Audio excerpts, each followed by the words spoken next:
Hey, it's Clay, and this will be a video chart on ticker symbol CLRB. We will take a look at the 30-minute time frame. Real quick, what do I mean by 30-minute in case maybe you're new to charts? Instead of each one of these candlesticks here representing 1 day's worth of price action, which is what you would normally see, each one represents 30 minutes. So while this here may look like several days worth of time, it's actually today's price action broken down into 30-minute time slices. I like you this time frame. I think that's a good job of telling the quote-unquote story of the price and just makes summarizing today's price action pretty straightforward. So if you were to say, Clay, look, summarize this price action, I would say pump and dump on thin ice. Now, I don't know anything about the company, so I'm not saying pump and dump in regard to them being some shady company. I'm making that statement based solely on how the price acted today.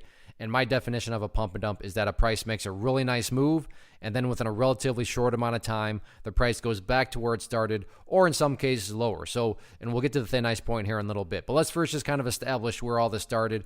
And for me, it established when the price broke up above these moving averages and then this previous range right here.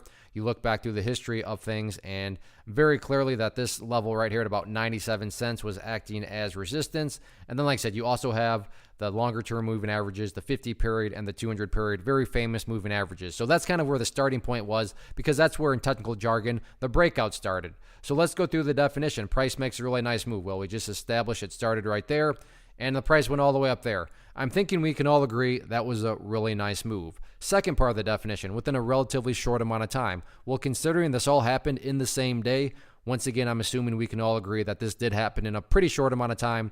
The price goes back to where it started, or in some cases lower. Now, this is where the thin ice point comes into play, because to be fair to the bulls, something like this could happen. The price could come down to the thin ice point at 97 cents, bounce around on the thin ice, and then start to work its way back upwards. In that situation, you'd have a set of lows there.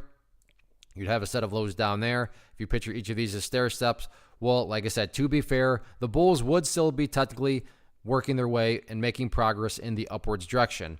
Now, on the flip side of things, if the price were to come down here, walk along the thin ice, break, and then continue to sink to the downside, what would you have at that point? You would literally have the price right back to where it was. And not to insult your intelligence, but price movements with genuine power do not go back to where they were. They're going to make progress. And again, the quote-unquote progress point, if you will, is that thin ice area at 97 cents. So yeah, if you haven't connected those dots, 97 cents, very important going into tomorrow and the remainder of the week. So let's see if the price can stay up above it or not.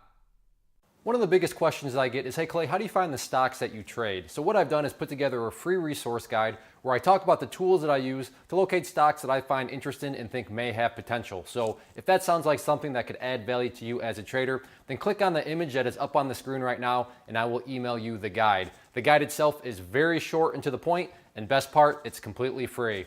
Thanks for watching the video. Let me know if you have any questions.